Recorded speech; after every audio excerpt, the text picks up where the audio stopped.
Siatsika fa ny fahasoavan'Andriamanitra miaraka amintsika. Isika fa ny fahasoavan'Andriamanitra miaraka amintsika noho itroatsika sandrivaky siasantsika miaraka aminy. Ny fianakaviana no taniketsa ipoiran'ny vocation. Déploie ton cœur et viens nous sauver.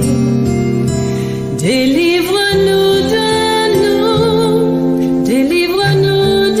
tout. Fa sisika tokoa fa ny fahasoavan'Andriamanitra miaraka amintsika. Sisika fa ny fahasoavan'Andriamanitra miaraka amintsika noho itroatsika sandrivaky siasantsika miaraka aminy.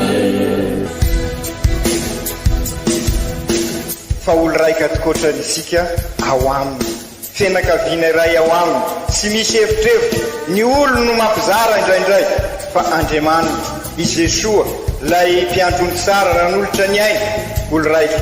Ary ao amin'ny fiangonana, ao amin'ny eglizy dia sambatra atsika mahasapa an'izay.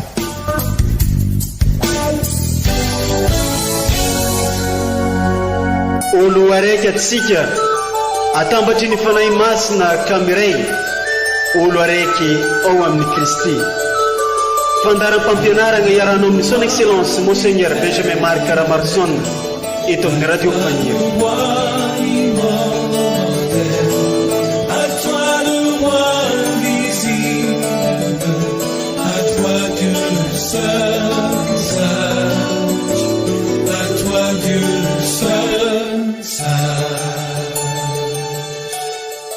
Manerina an'izao tontolo izao ny fagnahin'ny tompo ao aminy avokoa ny zavatra rehetra ary hainy daholo ny karazam-pitenenana. Alleluia.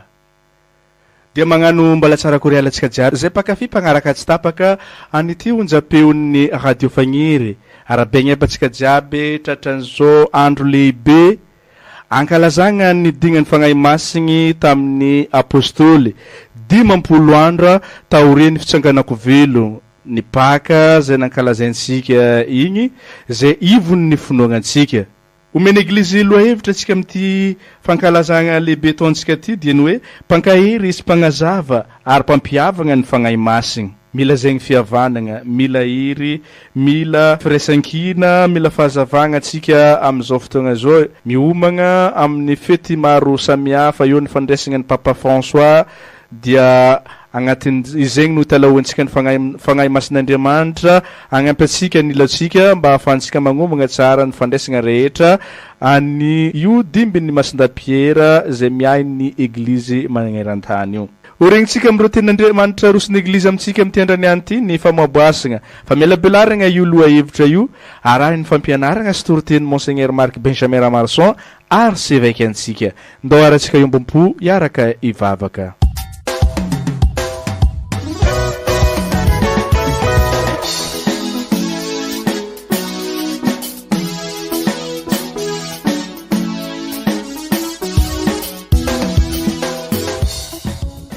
Vakteny masina voalohany boky Jenezy.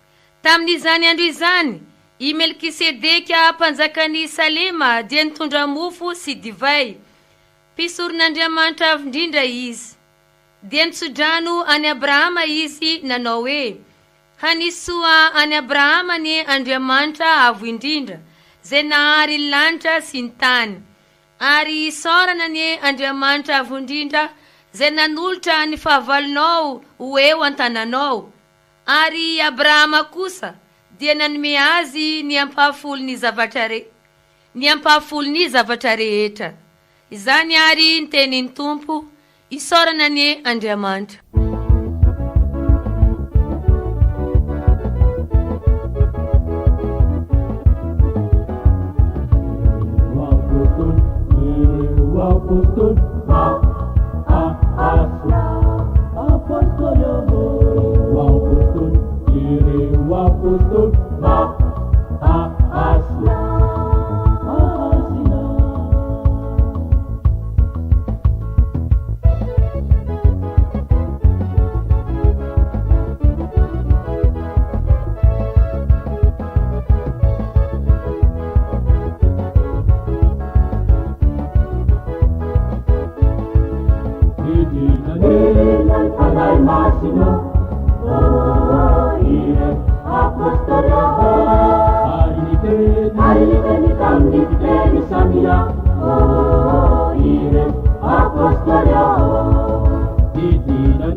fanay masino ire apostolo ariniteni tamnipiteni samia ire apostolo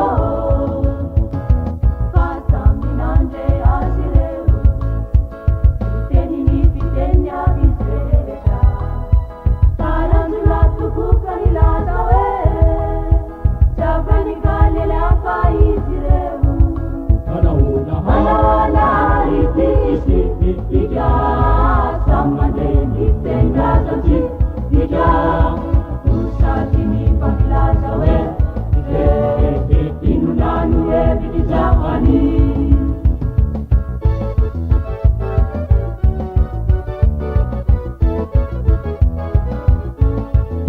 Itinan panay masino ire apostolo ariniteni tamnipiteni samia ire apostolo itinan panay masino ire apostolo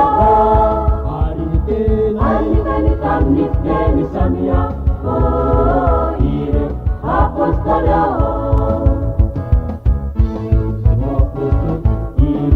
Apostol, asna, apostolo, apostol, apostol, asna,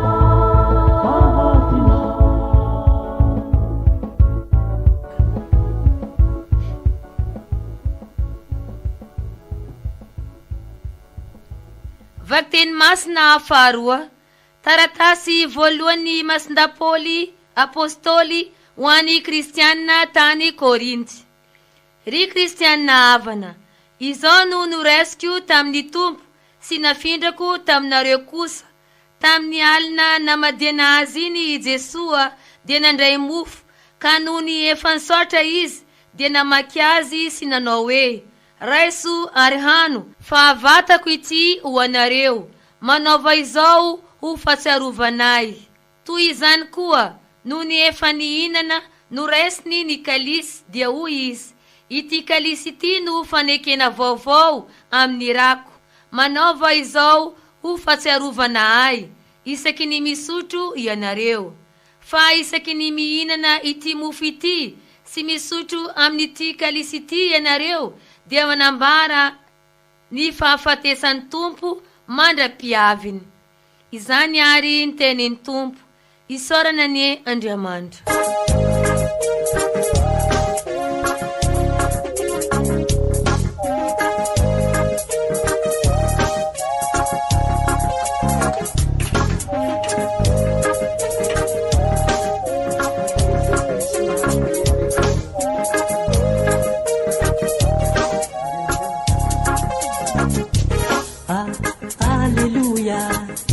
Masintenin tumpo Alleluia maere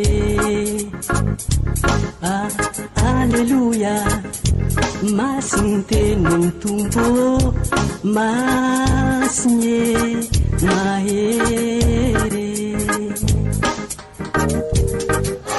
Alleluia masintenin tumpo Alleluia Alleluia masintenin tumpo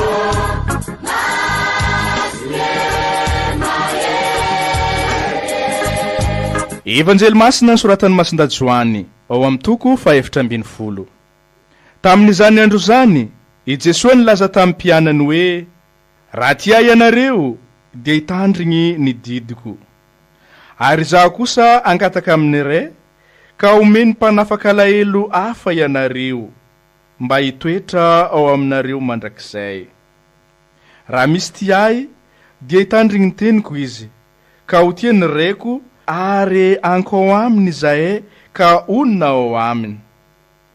Fa izay tsy tiay kosa dia tsy mba mitandrigny ny teniko ary ny teny izay renareo dia tsy ay fa ny ray izay nagniraka ay. Voalazako taminareo zany raha mbola mitoetra eto aminareo aho. Fa ny mpanafakalaelo dia ny fagnahy masiny izay rahin'iray amin'ny agnarako no ampianatra anareo ny zavatra rehetra sy ampatsiaro anareo ny zavatra rehetra nolazaiko taminareo. Izany ary kankalazantsika ny tenin'ny Tompo, dera ny eo anao ry Kristy.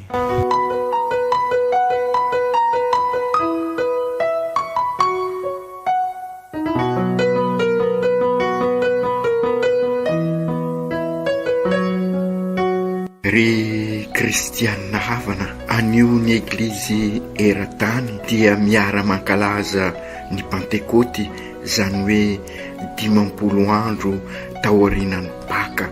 50 andro nisehoan'ny Jesoa tamin'ny mpianany, nankaherezany azy, nampianariny azy ary nanirahana azy indrindrindrindra anambara ny vaovao mafaly ny Paka, amafy amin'ny toerana rehetrarehetra ny fanantenana entin'izay fandresen'ny Paka izay, ny fifankatiavana mampiombona vokatry n'izay fanoloran-tenany teo amin'ny hazo fizaliana zay, fa izy tokoa no tena mpampiavana vokatry ny tonga ny atsika ove eglizy olona velona, mpamafy fiadanana, mpanorina tranoben'Andriamanitra, ka mahatonga asika tokoa ho taranaka mpanorina, ka mpanorina tontolo iainana vaovao, zavaboary vaovao sika amin'ny Paka, tontolo mpiainana anjakan'ny rariny sy ny hisiny, ka ahitasika n'izany fandrosoana marina sady maharitra, ahitasika an'izany fampandrosoana n'olona rehetra sy ny olona manontolo, ka hitondra sika amin'ny tena fiadanana, lay fiadanana nampanantenainy ansika, ho atonga sika ho mpanorina tontolo-pinoana, zany hoe miombona tanteraka amin'Andriamanitra isika. Ka izay 50 andro izay no nandaliana antsika n'izay, tahaka ny 40 andro tamin'ny Karemy ny banjinantsika ny fanoloran-tenan'i Jesoa, ka nahatonga asika isaky ny zoma na nanao ny lalany azo fizaliana. Ka raha ny marina koa zany dia tokony anana an'izay fitiavana manokana, devotion ibanjinansika an'izay tena fiainana maha-kristianina ao amin'ny Kristy, ka mahatonga asika Kristy mpiarabelona araky reny fisehoan'i Jesoa, na tamin'ny mpianatra tany Emaosy zany, na tamin'ny Marie Madeleine, na tamin'ny Pierre, na tamin'ny Joany sy ny sisa, na tamin'ny Paoly teny amin'ny lalan'ny Damasy.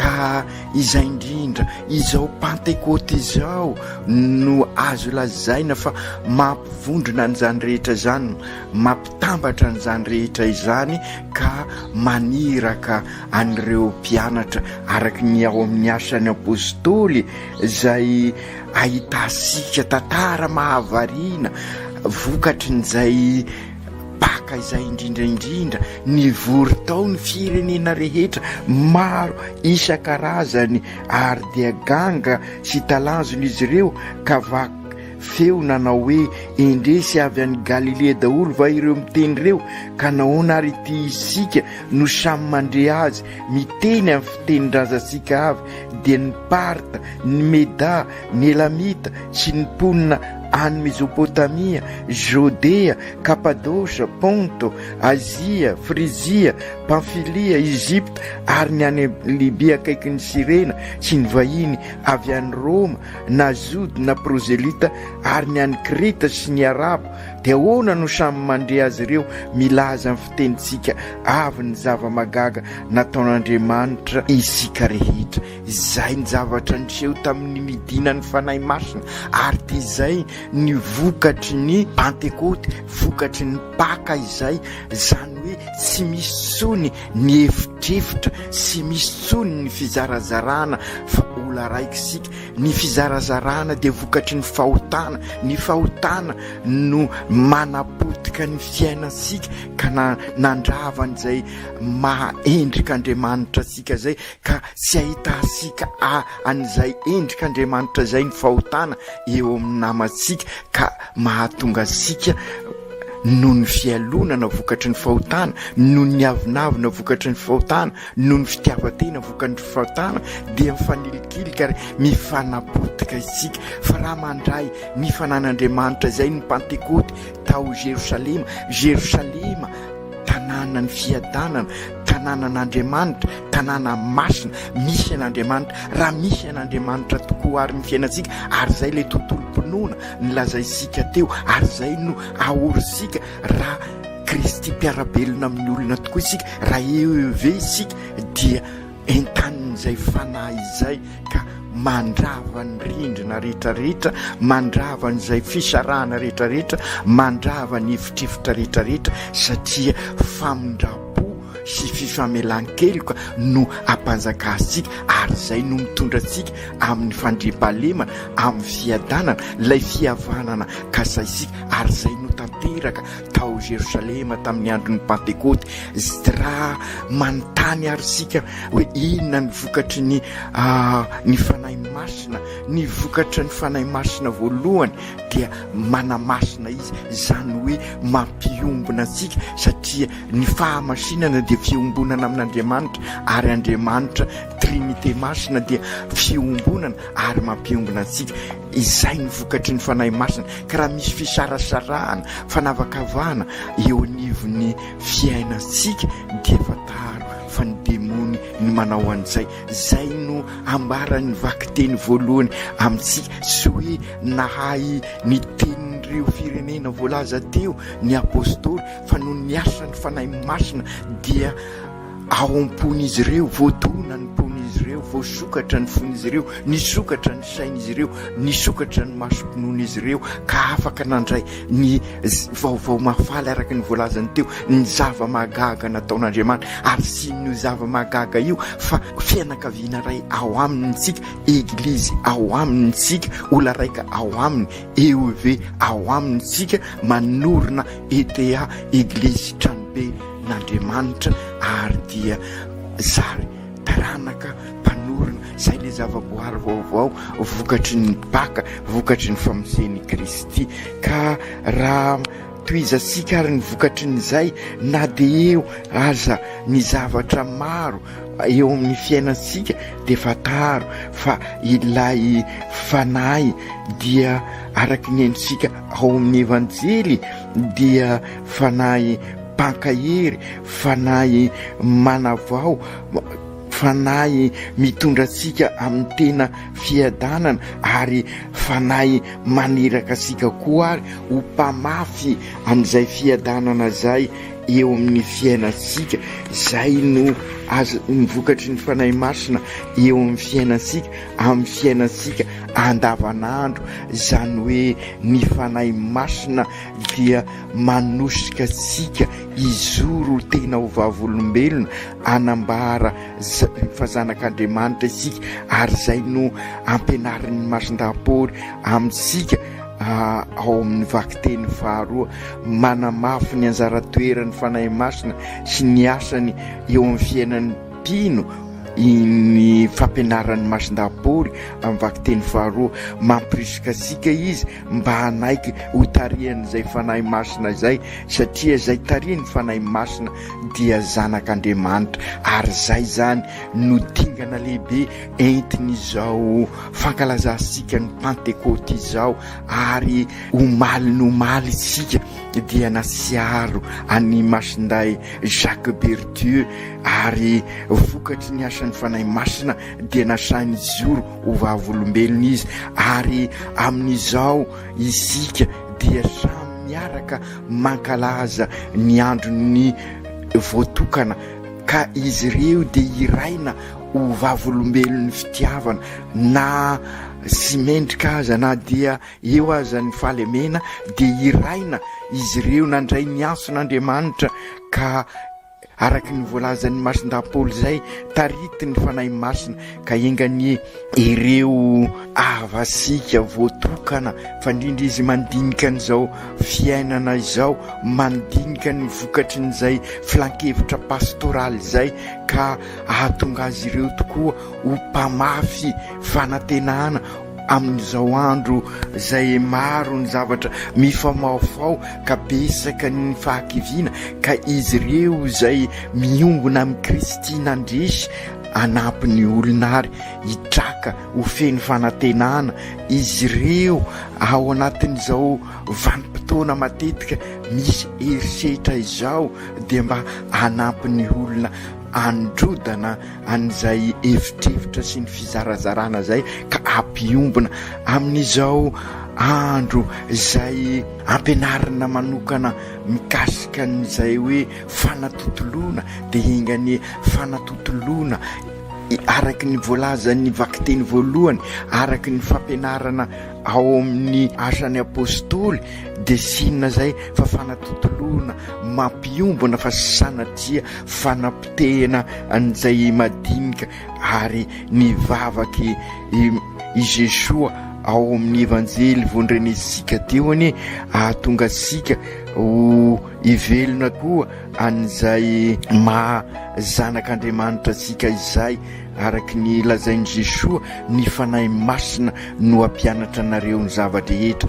matoky isara isika fa raha mandalina ny finoansika tokoa isika, raha miaina ny finoansika tokoa isika, raha mandray atanana ny finoansika tokoa isika amin'ny alalan'ny fanompona, raha mankalaza tokoa ny finoansika amin'ny alalan'ny liturgie voahomana tsara ary mizara n'izay finoansika izay eo anivon'ny mpiarabelona tokoa isika dia fataro ary fa ao amintsika tokoa ilay fanan'Andriamanitra ary irain'izay fanahy zay tokoa isika ho eove eglizy olona velona eo anivon'ny mpiarabelona amintsika manorina ETA eglizy tranon'Andriamanitra ka mahatonga asika tokoa ho taranaka mpanorina eo anivon'ny fiainantsika andavanandro. Engany izao fankalazana ny Pentekoty izao asapasika indray fa zanak'Andriamanitra sika vita batemy nandray n'izay fanahy masina izay, lay fanahy mankahery, lay fanahy manamasina sika, lay fanahy mampiombona antsika amin'Andriamanitra, lay fanahy manazava amintsika ny zava-drehetra ary fanahy maneraka sikary ho fanasina sy fahazavana eo anivon'ny mpiarabelona. Aoka tanteraka zany amin'ny anaran'ny Ray sy ny Zanaka sy ny fanahy masina. Amen.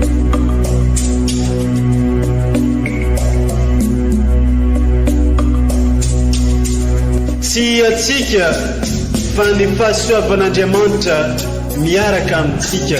Isika fa ny fahasoavan'Andriamanitra miaraka amintsika noho izy roantsika sandrivaky sy asantsika miaraka aminy. Ny fianakaviana no taniketsa ipoiran'ny vocation. Déploie ton cœur et viens nous sauver. Délivre-nous de nous, délivre-nous de tout. Fa sisika tokoa fa ny fahasoavan'Andriamanitra miaraka amintsika. Sisika fa ny fahasoavan'Andriamanitra miaraka amintsika noho izy roantsika sandrivaky sy asantsika miaraka aminy. Fa olo raika tokoatranisika ao aminy, fianakaviana iray ao aminy, tsy misy evitrevitra. Ny olo no mampizara indraindray fa Andriamanitra i Jesoa lay mpiandrony tsara raha n'olotra ny aina olo raika ary ao amin'ny fiangonana ao amin'ny eglizy dia sambatra tsika mahasapa an'izay.